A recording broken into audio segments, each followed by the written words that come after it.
en el estudio de Eduardo, con Eduardo Ruiz Gili. La historia a mí me fascina. No soy historiador, pero me gusta leer muchos libros sobre historia. Historia de México, historia de Europa, historia de donde sea. Porque no hay país aburrido, eso que quede claro.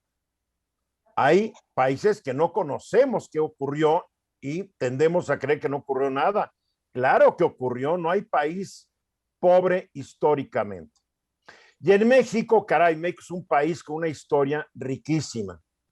El problema yo siento es que durante nuestra formación oficial, pues nos dicen que estuvieron los aztecas, que por ahí estuvieron los mayas, que los toltecas y los olmecas, y pues Teotihuacán, y más o menos ahí nos dan una barnizadita que se nos olvida generalmente cuando dejamos de estudiar eso. El Valle de México tiene una riqueza arqueológica increíble, porque no solamente estuvieron los aztecas, en Azcapotzalco hubo una ciudad-estado, en Xochimilco hubo otra, en Culhuacán hubo otra. O sea, en lo que es el Valle de México era una serie de ciudades-estado, todos peleándose contra todos, muy divertido, hasta que llegaron los aztecas y les partieron la maceta a los demás. Algunos nunca se dejaron, otros siguieron peleando, pero ya muy debilitados. Y uno de estos ciudades-estado fue Xochimilco. Xochimilco tiene una historia de independencia frente a los mexicas y hasta que sucumben, como en 1430, algo así, sucumben frente a los aztecas, mexicas, y se vuelven un estado vasallo. Pero ahí estaban en Xochimilco. Y últimamente se han descubierto cosas muy interesantes sobre estos antiguos habitantes de Xochimilco. Pónganse a pensar que vivieron hace cientos de años. Entonces encontraron cosas muy interesantes en Xochimilco y para eso hoy voy a estar hablando con los 3 arqueólogos que están a cargo del proyecto. Y me acompañan, vamos a ir de izquierda a derecha en sus pantallas. De izquierda a derecha, María Abigail Becerra Mezcua, quien es arqueóloga y encargada de este proyecto. ¿Cómo estás, Mara? Hola, Eduardo. Muy bien, gracias por la invitación. Con nosotros también Hussein Amador Palacios en el centro. ¿Cómo estás, Hussein? Bien, bien, muchas gracias. Gracias por todo. Y a la derecha está Arely Recoba Guarneros. Tanto Hussein como Arely son pasantes en arqueología. ¿Qué divertido lo que hacen ustedes. Ha de implicar unas friegas espantosas porque tienen que estar agachados, tienen que estar acostados. O sea, hay un trabajo físico extraordinario, pero ha de ser muy divertido estar regresando al pasado, ¿no? Sí, la verdad es que es una de las profesiones más hermosas. Vamos, lo decimos nosotros porque a eso nos dedicamos, ¿no? Hombre. Pero es muy divertido poderte tirar de panza en la tierra y poder estar excavando los entierros o estar limpiando las rocas, ¿no? Salir de la excavación todo lleno de tierra con una sonrisa de oreja a oreja por lo que se hizo en el día. Mara, ¿qué es lo que se encontraron allá en Xochimilco? Bueno, el proyecto surge a raíz de la solicitud de obra, de la petición para hacer un local comercial en el barrio de San Pedro, en la región de Xochimilco, muy cerca del centro de Xochimilco. Se sabe que esta área es potencialmente arqueológica e histórica. Se han hecho otros proyectos arqueológicos en zonas aledañas, entonces sabíamos que había un riesgo de una afectación y la Dirección de Salvamento Arqueológico de donde pertenecemos, se crean estos proyectos para precisamente evitar que se dañe cualquier evidencia arqueológica. Entonces, por eso se creó un salvamento arqueológico. Antes de que se haga cualquier obra pública o privada, tiene que entrar el INAH, sobre todo en zonas que sabemos que hay un potencial como el de Xochimilco. Entonces surge el proyecto, tenemos excavaciones a partir de febrero, la segunda quincena de febrero comenzamos, y al metro y medio empezaron a salir como las evidencias. Primero como ocupaciones del siglo XX, de hecho encontramos restos de una casa de adobe que posiblemente es de principios del 20 o finales del 19. porque era muy común encontrar este tipo de viviendas aquí en esta zona. Ya más abajo empezó a salir como las cosas interesantes, ¿no? Empezaron a salir estructuras arquitectónicas. Entonces, a partir de ahí dijimos, no, pues van a salir cosas importantes. Entonces, ya a partir de ahí empezamos pues, a excavar con cucharilla y brocha. Y bueno, la verdad vamos a decir que tenemos trabajadores ya expertos en este ramo. Entonces, empezamos a encontrar lo que fue primero estructuras, que eran como unas pequeñas plataformas que utilizaban como para nivelar los terrenos. La primera sorpresa que tuvimos fue un perrito que estuvo ofrendado con una obsidiana verde, que estuvo entre las costillas, y posteriormente, bueno, lo registramos, y ya cuando llegamos a profundidades más, bueno, más abajo, empezamos a encontrar el primer entierro. Encontramos el cráneo. Surge a partir de que uno de los trabajadores se le va un pie y fue cuando empezamos a ver la fosa del entierro. Entonces, wow, a partir de ahí empezó a salir uno de los entierros. Uno de ellos tenía una ofrenda, que consistía en una vasija, en un cajete, es como un platito, pero su decorado era polícromo. Entonces, también ese mismo entierro tenía un besote de obsidiana dentro del maxilar, el maxilar inferior, un besote que era de obsidiana verde, pero bueno, ese tipo de decorados nos habla que tenía cierto estatus, porque no todo el mundo podía acceder a ese tipo de ornamentas. ¿Estos entierros los encuentran a qué profundidad del nivel del suelo? A partir del 1.5 metros, más o menos, del nivel del suelo. Ahora, hay que decir que, bueno, hay diferentes nivelaciones aquí, precisamente por el hundimiento que ha tenido el terreno, ¿no? Sí. Entonces, a partir del 1.5 metros empezamos a encontrar los primeros entierros. Ahora, ¿estamos hablando de qué antigüedad estos entierros? Bueno, es muy interesante porque básicamente todos son del posclásico tardío. Es decir, más o menos 1350 a 1519 aproximadamente. O sea, Sin hasta embargo, la llegada, o sea, de 1350 hasta que llegan los españoles.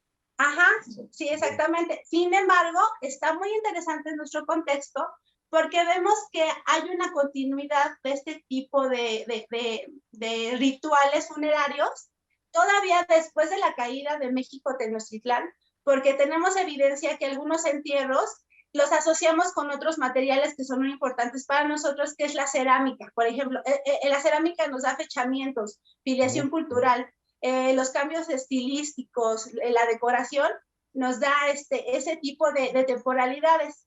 Entonces, asociado a este tipo de contextos, determinamos que algunos entierros eran del colonial temprano. Entonces fue muy interesante porque seguían con este tipo de rituales, enterrando en los patios de las casas, que era un hábito prehispánico. Que eso no era español, realmente estaban yendo en contra de la norma ya impuesta por el conquistador. Sí, exactamente. Entonces nos está hablando que había un tipo de resistencia, o sea, no fue el cambio radical. Un ritual tan íntimo como es un ritual funerario, tiene que ver con la cosmovisión, con la visión que tú ves del mundo. Entonces, por supuesto que no fue un cambio así radical, y lo estamos viendo, a pesar de que ya estaba México Tenochtitlán, estaban los españoles. La idea de panteón y de lugares sagrados para el enterramiento ya viene con los españoles. Arely, ¿cuántas tumbas han encontrado? Hemos encontrado 17 fosas. ¡Wow! Sí, ¿17 fosas con su muertito adentro o nomás 17 fosas? Digo, no, porque no es lo mismo encontrar la fosa con el muertito que sin el muertito, ¿no? Sí, todas con muertito. Ahora, y todos son de la cultura xochimilca. Sí, de esta ocupación mexica. O sea, usted mencionaba, perdón, tú mencionabas al principio, estas dos ocupaciones. La primera es Xochimilca y posteriormente hay una conquista mexica. Entonces pertenecen ya a la ocupación mexica, y como decía Mara, pues es la continuidad después de la conquista española. La mayoría son adultos, por ejemplo, tenemos solo 2 individuos subadultos, pero la gran mayoría son individuos. Ahora, ¿todas estas personas murieron violentamente, causas naturales o fueron sacrificios? ¿Se puede determinar? Pues, sí se puede determinar. Hasta el momento, pues como estamos cerrando la excavación, el antropólogo físico que nos está apoyando con esa parte está justo en este proceso de analizar todos los huesos, entonces no tenemos hasta ahorita, digamos, los resultados finales, pero con lo que ha llevado hasta este momento nos ha dicho que son pues muertes por causa natural, realmente no tienen huellas de violencia. Ya. Bueno, vamos a ir a los mensajes y regresamos para seguir hablando de Xochimilco, Xochimilcas y culturas prehispánicas y que todo lo que hay debajo del suelo mexicano es, qué riqueza. Regresamos. Regreso para seguir hablando sobre los Xochimilcas y una excavación arqueológica. Ver las fotos, fascinante. Me acompañan Mara Abigail Becerra Amezcua, quien es la arqueóloga encargada de este proyecto en Xochimilco, en la Ciudad de México, y los pasantes en arqueología, Arely Recoba y Hussein Amador. A ver, una pregunta rápidamente. ¿Quiénes eran los Xochimilcas? Bueno, los Xochimilcas, bueno, la historia de Xochimilco se remonta a milenios. De hecho, hay regiones donde se han identificado de los primeros pobladores de esta región, sobre todo, por ejemplo, en regiones de San Gregorio, Tlaculco, se han encontrado vestigios bastante antiguos. Pero bueno, más o menos qué antigüedad, Mara. Pues precerámicos, yo creo que por lo menos 1000 años, ¿no? Por lo mil antes de nuestra era. Más o menos. O sea, estamos hablando de 3000 años, hace 3000 años. Bien. Sí, más o menos. Entonces, Xochimilco en general ha tenido una ocupación constante y muy antigua. Pero bueno, la zona donde estamos trabajando, la arqueología nos ha dicho que por lo menos ha tenido una ocupación del preclásico más o menos. Ha ocupado el clásico cuando los teotihuacanos estaban en su pleno apogeo. De hecho, se han encontrado en el centro de Xochimilco evidencias de teotihuacanas, donde había como ese intercambio con Teotihuacán. Pero básicamente el crecimiento poblacional de esta región se dio en el posclásico tardío. Años.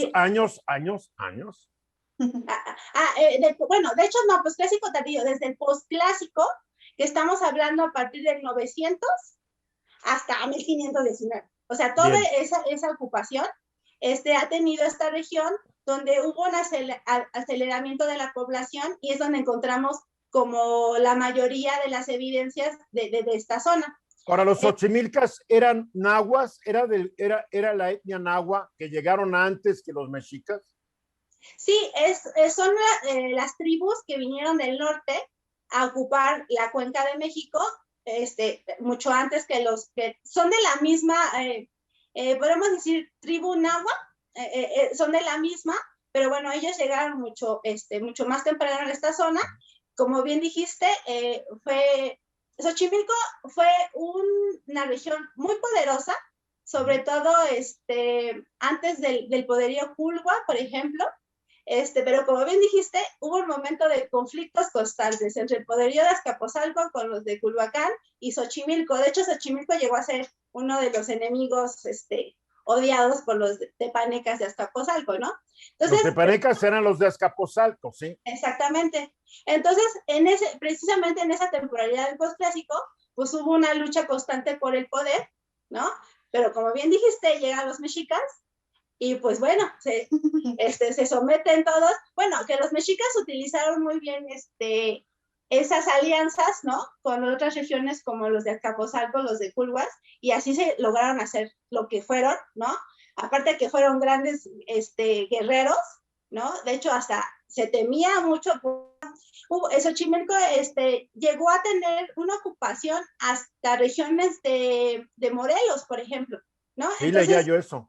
Ajá, entonces fue una gran región, pero ya con los mexicas sometido cambió mucho la situación. De hecho, una de las cosas interesantes que vemos en los enterramientos de esta zona de Xochimilco, no solo con los nuestros, sino con otras evidencias que se han tenido en otras regiones.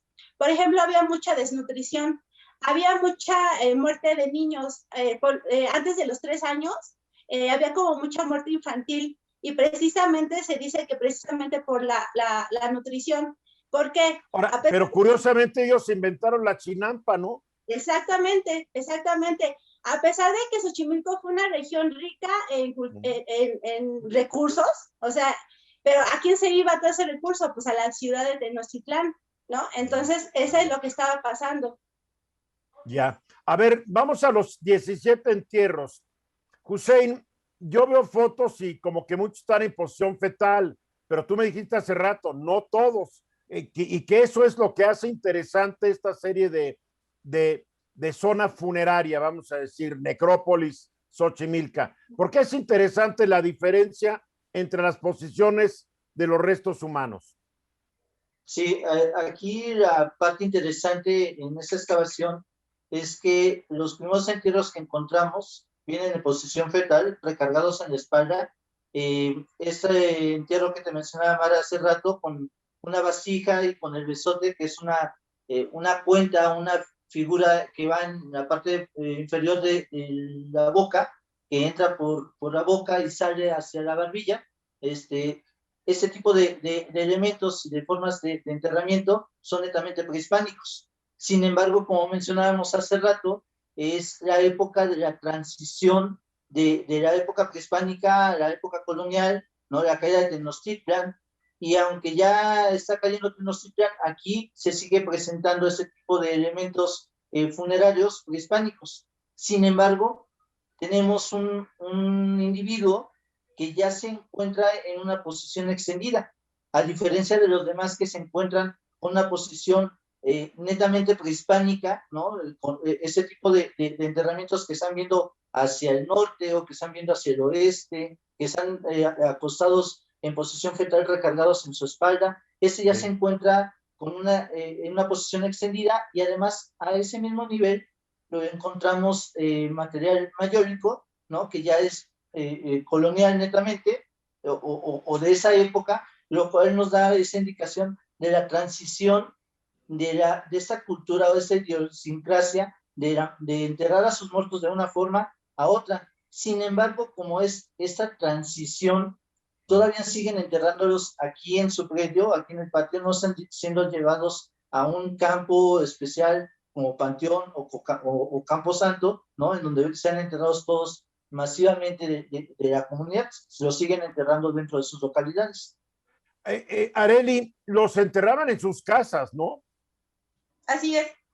Lo que vemos en este predio es que nosotros encontramos los cimientos de algunas de las casas, y en medio de estos asentamientos, lo que nosotros llamamos el patio, es donde están enterrando a los muertos. Ahora, ¿eran casas, habitación? ¿Qué tan amplias eran? ¿Y cuál era el material? ¿Pura piedra o había combinación de materiales? ¿Qué dicen los vestigios? Pues los cimientos que nosotros observamos son de mampostería, o sea, es roca con argamasa, pero probablemente fueron también hechas de los muros, digamos, de adobe, y la techumbre, pues, de materiales perecederos, de lo que no hemos encontrado, pues, una evidencia de eso, ¿no? Pero sí algunos adobes. Ahora, mucha gente siempre se pregunta, ¿por qué empezó a ser cubierto? O sea, ustedes tuvieron que escarbar 1,5 metros y todavía más para encontrar esto. Y la gente dice, bueno, ¿qué es lo que pasó? ¿Por qué llegó 1,5 metros de tierra a tapar todo eso? Si antes todos vivían a 1,5 metros más abajo. ¿Qué es lo que contribuye a que todas estas zonas sean cubiertas por tierra, por lodo, por no sé qué, y que todas las ciudades antiguas siempre están abajo? Yo veía un documental de Roma, como también Roma está cubierta a gran parte por tierra. ¿Cuál es el fenómeno? ¿Cómo explicamos que todo se vaya cubriendo? Pues principalmente, como hemos visto en esta zona, al ser un lugar en donde la ocupación es tan prolongada, lo que hemos observado es que se trata de renivelaciones para las nuevas ocupaciones. Es decir, no hay un abandono y que la tierra llegue porque sí, sino que tiene una razón de ser, son nivelaciones para establecer una nueva cimentación, una nueva casa, una nueva habitación. O sea, no remodelaban, decían vamos a taparlo y va algo nuevo encima. Sí. Bueno, aquí lo que está sucediendo, bueno, sí. No olvidemos que la cuenca de México era muy diferente a lo que tenemos ahorita. aquí en esta zona, de hecho nuestro contexto más antiguo, de ese que no lo hemos hablado, nuestro contexto más antiguo de nuestra casa lo ponemos en el posclásico temprano, es decir, a partir del 1250, yo lo ubico en 1250, 1350, nuestra ocupación más temprana. Aquí lo que estamos viendo es una modificación de lo que fue el lago de esta zona. Debió ser un lago muy somero. Entonces, nuestra evidencia, por ejemplo, los sedimentos nos muestran que hubo un sedimento lacustre. Entonces, hubo agua. Definitivamente hubo. Una inundación. Sí, estaba el lago somero. Entonces, los primeros pobladores aprovecharon que había un lago somero para sentarse y explotar el recurso lacustre que se tenía. Por supuesto, se empiezan a crear las chinampas y empiezan con, lo que vimos es que modifican el terreno natural para el control del agua. Eso también fue muy interesante porque se ve en las evidencias que lo controlaban y debieron utilizar tanto la tierra fértil para llevarlas a áreas chinamperas y continuar con su cultivo. Entonces, lo que está pasando en esta zona es que, bueno, está el lago Somero, pero cuando ya es el posclásico tardío, como mencionaba, había una, población, digámosles, ¿no? Ya ahorita no era la misma población de antes que ahorita, pero había más población y más población modifica, por supuesto, los terrenos naturales de cualquier sitio. Claro. Entonces el lago debió irse a otro lado, ¿no? Entonces ya cuando llegan, cuando continuó el asentamiento, lo único que hicieron, pues renivelar donde ya no había lago para poner nueva tierra y luego modificar el terreno, hacer nivelaciones. De hecho, las nivelaciones que tenemos son por medio de cajones de tierra y piedra. Y pequeñas ¿Qué grandes constructores eran estas personas y lo ignoramos? Eran grandes ingenieros. Vamos a ir a los mensajes, seguimos hablando sobre este proyecto en Xochimilco. Un descubrimiento, una casa, Xochimilca, que fue habitada, si no me equivoco, casi como 250, 300 años, y ahí se han descubierto 17 tumbas. Y me acompañan los que están a cargo de este proyecto, la encargada del proyecto, la arqueóloga Mara Abigail Becerra Amezcua, y los pasantes en arqueología, Hussein Amador y Areli Recoba.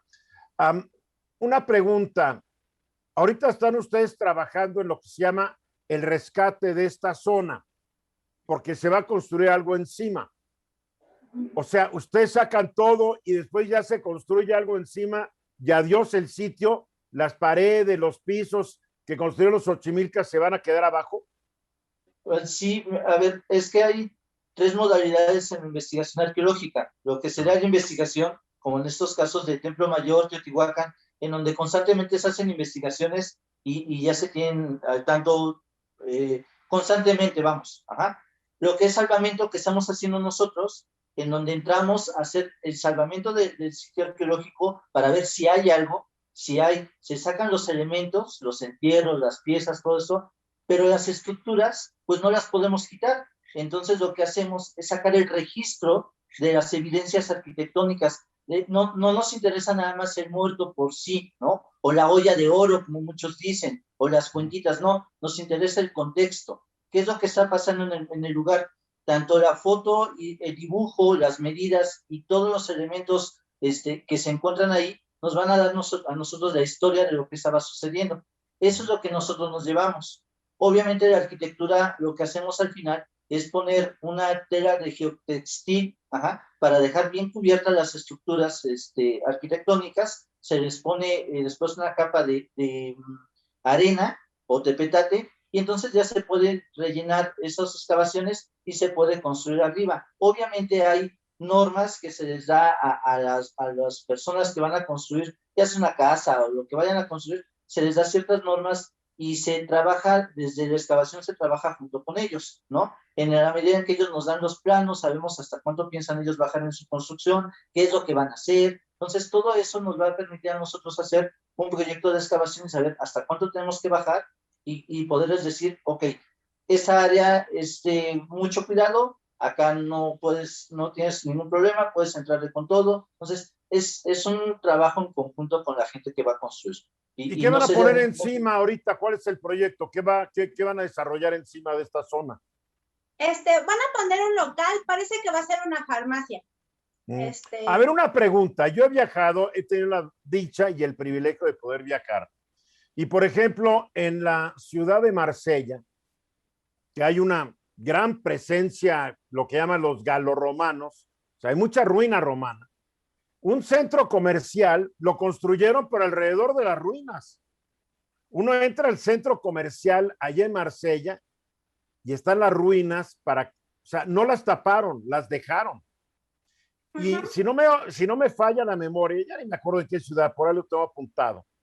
Tú te subes a un elevador que pone el año donde estás y vas para abajo y el elevador va diciendo 2020, 2000, 1940, hasta que te bajas en el año 60 antes de nuestra era. Abajo. Y mantuvieron abajo un museo subterráneo. Me imagino que tal vez esta zona, no sé si vale la pena o no conservar. ¿Será que soy un ignorante? Y digo, qué triste que algo que ya se descubrió lo vuelvan a tapar para que nos estén vendiendo ahí cafeaspirinas, ¿no? Digo, no sé, no hay forma de salvarlo para que un día, porque además pienso en el negocio turístico.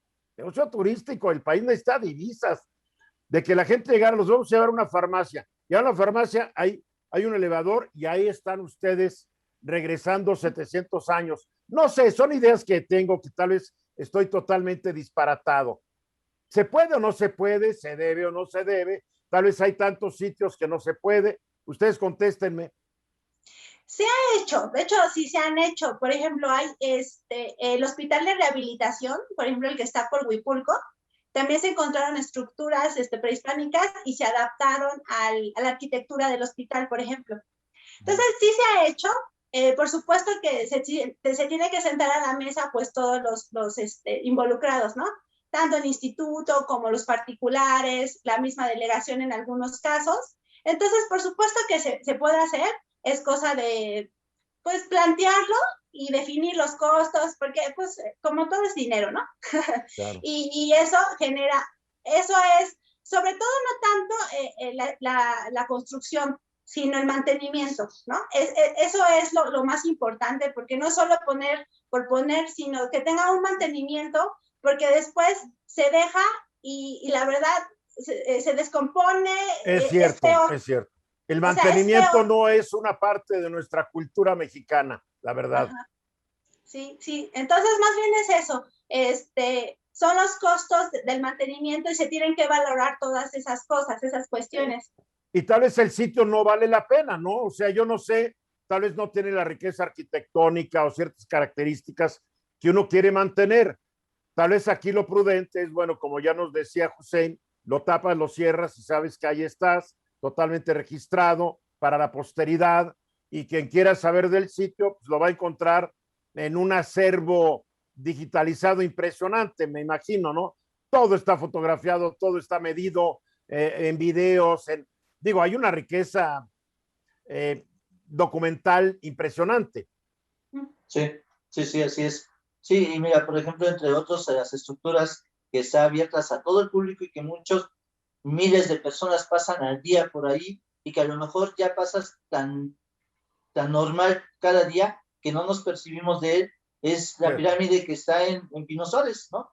Y ahí está la estructura, se dejó abierta con una ventana que puedes ver desde arriba y la puedes ver cuando pasas. Y ahí están, o sea, sí se hace en México, se hacen las ventanas arqueológicas, hay este tipo de arquitecturas que se hacen con los sitios. Aquí a lo mejor, como dices, no es que no valga la pena, pero también el terreno no se presta, entonces son muchos otros factores, ¿no? Sobre todo después de que se dedicaron ustedes meses de su vida, como decía también Hussein hace rato, estar panza abajo, escarbando, ¿no les duele llegar a la conclusión del proyecto y decir adiós? Sí, no, o sea, definitivamente. Mira, no se ríe de mí, Arely se ríe. Digo, a mí doler, bueno, es que yo soy, les quiero aclarar, yo soy de los que para tirar algo la pienso mucho. No soy un hoarder como estos que dices que llegas y está lleno de cosas que no sirven. Pero yo me apego a ciertas cosas y no me gusta tirarlas. Y las guardo y cuando ya entiendo que ya se tienen que ir. Pero entonces me pongo a pensar ustedes, tiene que haber, ustedes establecen un vínculo emocional con la zona arqueológica que están ustedes explorando y descubriendo y documentando. No ha de ser fácil decir adiós y saber que se va a quedar debajo de una farmacia. No. Dime, paso. Sí, o sea, definitivamente sí. O sea, de hecho, la emoción Síguele, de ser Arely, los sigue. primeros de encontrar algo después de 700 años es una cosa impresionante, ¿no? Entonces, después de que lo encontraste, también es una responsabilidad nuestra de conservarlo y mantenerlo de la mejor manera. Entonces, precisamente entran todos estos criterios para saber qué es lo mejor, ¿no? Porque a lo mejor las estructuras expuestas estarían más afectadas que se vuelvan a conservar con la tierra, la humedad que tuvieron durante 700 años y permanecieron, tal vez sea lo mejor para eso. Y bueno, lo que sigue, como nosotros como investigadores, es la difusión de todo esto. Eso es lo que nos corresponde a nosotros. ¿Y qué va a pasar con los 17 esqueletos de los Xochimilcas antiguos que encontraron? ¿Ahí los dejan o se los llevan a un museo, los meten en un cajón? ¿Qué es lo que ocurre? A ver, Arely, tú dime, porque tú nomás te ríes de lo que yo digo. Yo solo me río. Sí, pues una vez que están registrados, o sea, tenemos fotos, dibujos, todo, se tienen que levantar. Y una vez embalados correctamente, se llevan al laboratorio de antropología física, en este caso de la Dirección de Salvamento Arqueológico, y allá lo analizan los especialistas en esto, que son los antropólogos físicos, como te comentaba hace un rato. Entonces ya ellos lo analizan y una vez que nos entregan pues su informe para saber que las causas de muerte, la edad, estatura, sexo, etcétera, pues son resguardados por el instituto, entonces se quedan en las bodegas del instituto para futuras investigaciones. Podrían hacer una recreación en algún museo, como lo encontraron. Sí, Podría claro. ser, bueno, son ideas, Sí. son ideas. Vamos a ir a unos mensajes y regresamos con 3 arqueólogos, que es una profesión fascinante y de pura envidia buena. Regresamos. Y talento es el que han demostrado mis 3 arqueólogos de esta noche.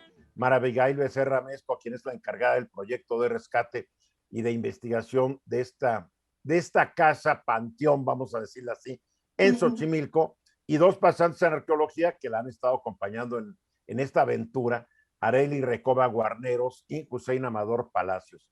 ¿Qué es lo que sigue? Entonces, la zona se cubrirá y ustedes seguirán buscando. ¿Cómo encuentran estas cosas? Bueno, nosotros, ya cuando sabemos que es un área donde posiblemente se puedan encontrar cosas, se crea un proyecto arqueológico que es sometido al, ¿cómo se puede decir? Bueno, entra el Consejo de Arqueología. Sí. Y ellos nos aprueban o desaprueban, tú haces como un proyecto previo. Entonces, de acuerdo al proyecto y de acuerdo a las características de la zona, del área, de la construcción que van a hacer, pues se crean unos pozos de sondeo que le llamamos, que es como nuestra unidad mínima de exploración. Más o menos, de acuerdo a esas características del proyecto, nosotros sometemos unos pozos y de acuerdo a lo que veamos en esos pozos de sondeo, ya vamos tomando la decisión si nos ampliamos hacia el norte, hacia el sur, o sea, depende de las evidencias que nosotros estamos encontrando. La arquitectura nos ayuda mucho porque ya vamos buscando la arquitectura como nos va indicando, pero básicamente nuestro sistema de excavación es a través de capas estratigráficas. ¿Eso qué es? A ver, para los que no somos arqueólogos, que expliquen qué es. Son las capas de tierra. Cada capa de tierra tiene características propias de coloración, de texturas. Entonces eso nos va diciendo si son limos, arcillas, si son arenas. Y cada uno nos va diciendo qué procesos fueron sometidos. Pueden ser capas de tierras naturales. Por ejemplo, las arenas nos pueden decir que hubo un acarreo de agua constante, por ejemplo. Es lo que nos pueden decir las arenas. Si vemos, por ejemplo, las chinampas arqueológicas, las notamos porque la tierra es muy negra por el material orgánico que tiene, por ejemplo. Entonces, todas estas capas, cada capa es un momento distinto en la historia. Entonces, nosotros vamos buscando. Es como si nuestro cuarto estuviera enterrado por años y primero encontraríamos la cama, luego nuestro tapete, eso precisamente. Las capas son momentos en la historia. Qué fascinante. Tu tesis para recibirte, Hussein, va a ser precisamente estos enterramientos. Sí, esa es la idea. Esa es la idea, ocupar los materiales y la información que estamos encontrando aquí en este proyecto para poder titularme, y ya de una vez tener el título de licenciado en arqueología. ¿Qué tan usual es encontrar un entierro transicional? Porque es lo que me llama mucho la atención, donde hay un entierro a la vieja usanza Xochimilca, 16 creo que son, más uno que ya es un entierro a la usanza europea, donde el muertito lo ponen así, viendo para arriba, y ya no está en posición fetal. ¿Es usual encontrar este tipo de necrópolis, por decir, darle un nombre? Sí, sí es usual. Cabe mencionar que la posición extendida no necesariamente no existía en época prehispánica, sí se han encontrado entierros extendidos. Pero no aquí. La asociación, o sea, aquí la asociación con otros materiales, la arquitectura y todo nos indican que ese exclusivamente está de otra manera colocado, a diferencia de los demás. Pero sí se han encontrado, de hecho, en el centro histórico, sí se han encontrado contextos donde hay enterramientos que son del periodo colonial temprano, precisamente por esto, porque fue una modificación gradual, no debió tardar, ¿no? Por lo menos toda la mitad del siglo, no sé, 17, yo creo que hasta el 18, debieron seguir con esta tradición. Ya recuerdan que pues tiene que ver mucho con la cosmovisión mesoamericana, claro. Que bueno, la cosmovisión no se rompe de la noche a la mañana, y alguna vez alguien me preguntó que si nosotros en México, alguien de España me preguntó que si nosotros en México todavía teníamos esa costumbre de enterrarlos en las casas. Y le digo, no, pues ya no, definitivamente ya no. Pero no, eso, la delincuencia organizada sí tiene esa costumbre. Eso mismo yo contesté. No, que fuera el crimen organizado, pues tal vez. México es un país de tradiciones, me hubieras dicho. A ver, una pregunta. Acabando este proyecto, ¿qué sigue para ustedes? A ver, ¿qué sigue para ti, Arely? Pues yo sigo trabajando en mi tesis también, como te decía, sobre divulgación de un museo comunitario, entonces voy a ahorita trabajar lo más que pueda en la tesis para ya titularme, y pues eventualmente nos vuelven a llamar y considerar para trabajar en otros proyectos de salvamento, entonces tiene que ver con ese tipo de actividades. ¿Y tú, Hussein, seguirás con tu tesis también ya para titularte? Sí, así es. La idea sería seguir trabajando con la tesis y a la par seguir esperando otro proyecto de investigación. Y pues esa es prácticamente nuestra vida, ¿no? De proyecto en proyecto. Sí, de proyecto en proyecto. Hace rato decías sobre soltar. Una de las cosas que también duele soltar, pues es al equipo, ¿no? Porque difícilmente vuelves a trabajar con un equipo como ellas y eso es algo que duele, ¿no? Porque que da tristeza, no duele, da tristeza porque hicimos un hermoso trabajo, un hermoso equipo y eso pues también hay que soltarlo. Cada quien agarra su camino. Y algún día nos volvemos a ver y encontrar en otro proyecto. La vida da vueltas, la vida da vueltas. Mara, tú ya llevas 5 años en este asunto de rescate arqueológico. Sí, bueno, un proyecto nunca se acaba porque puedes publicar, difundir, hacer ponencias, entonces cada proyecto es una continuidad constante. O sea, yo creo que la vida no alcanza para todo lo que se puede hacer de un solo proyecto.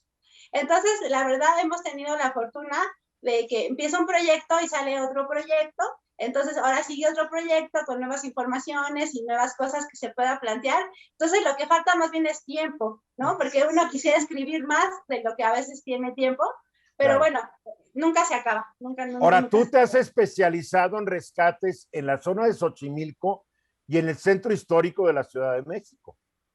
Sí, he tenido la fortuna que me ha tocado proyectos en estas áreas. Comúnmente se intenta que haya una continuidad en los proyectos. Si te has trabajado la zona de Azcapotzalco, se espera que sigas con esa zona, ¿no? Y eso, la verdad, nos ayuda muchísimo porque te abre el panorama del área en sí y puedes entender muchas otras cosas que a lo mejor antes no entendías. Entonces, es como un rompecabezas. Cada proyecto, cada predio es un rompecabezas que vas construyendo junto con las evidencias que han encontrado otros compañeros. Entonces ya es muy rico porque empiezas a entender ya de manera general el contexto de un contexto como lo que es Xochimilco, y faltan muchísimas cosas todavía por definir. Ahora, México es un paraíso para personas como ustedes, para los arqueólogos. Nunca no va a haber trabajo. Tal vez no haya presupuesto, pero siempre va a haber trabajo. Sí, definitivamente, o sea, yo creo que somos pocos los arqueólogos para todo lo que tiene toda la zona de la zona republicana, bueno, México. Entonces, bueno, hay, como decían, donde rasques encontrarás cosas aquí en México. A ver, una cosa, díganle, tal vez a quien nos está viendo y escuchando gente y dice, bueno, ¿para qué estudiar arqueología? Porque ya todo el mundo quiere ser administrador y economista. ¿Por qué estudiar? ¿Por qué no cerramos así el programa? ¿Por qué estudiar arqueología y qué cualidades hay que tener? Nos quedan como 2 minutitos. Pues decía Flannery que la arqueología es lo más divertido que se puede hacer con los pantalones puestos. Y como comenzamos el programa, es cierto, esta disciplina es lo más divertido que puedes hacer. Creo que los tres estamos trabajando en lo que nos apasiona, en algo divertidísimo, y yo lo veo, ¿no? Vas en la calle a la excavación divertido, con ganas, mientras que ves a la gente apática que va a la oficina con una cara de aburrimiento. ¿Por qué estudiar arqueología? Porque es divertidísimo, porque te apasiona y es una maravilla. También porque es aportar tu granito de arena a la historia de tu país. Es algo muy, muy importante y es un privilegio dedicarse a este tipo de carrera. Concluye tú, Mara, para que ya nos podamos despedir.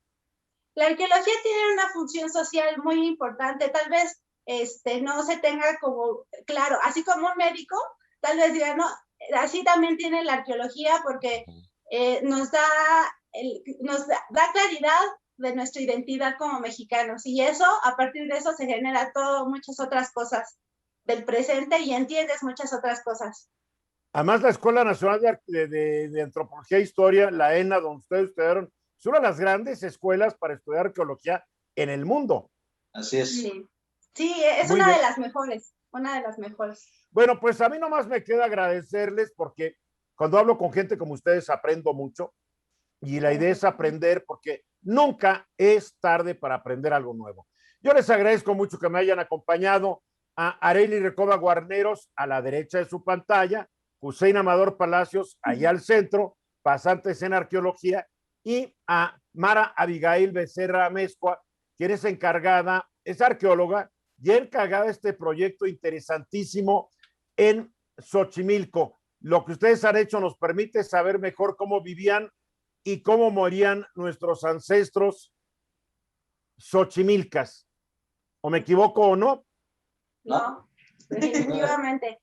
Muy bien, pues mil gracias, les agradezco mucho que me hayan acompañado y cuando haya algo nuevo, lo seguiremos aquí platicando. Mil gracias. Sí, claro, sí, muchas gracias. Yo soy Eduardo Ruiz Gil y les agradezco que me hayan acompañado esta noche aquí en mi estudio. El lunes de regreso a las 3:30 estoy aquí de la tarde, hora del centro, en Fórmula. Síganla pasando bien.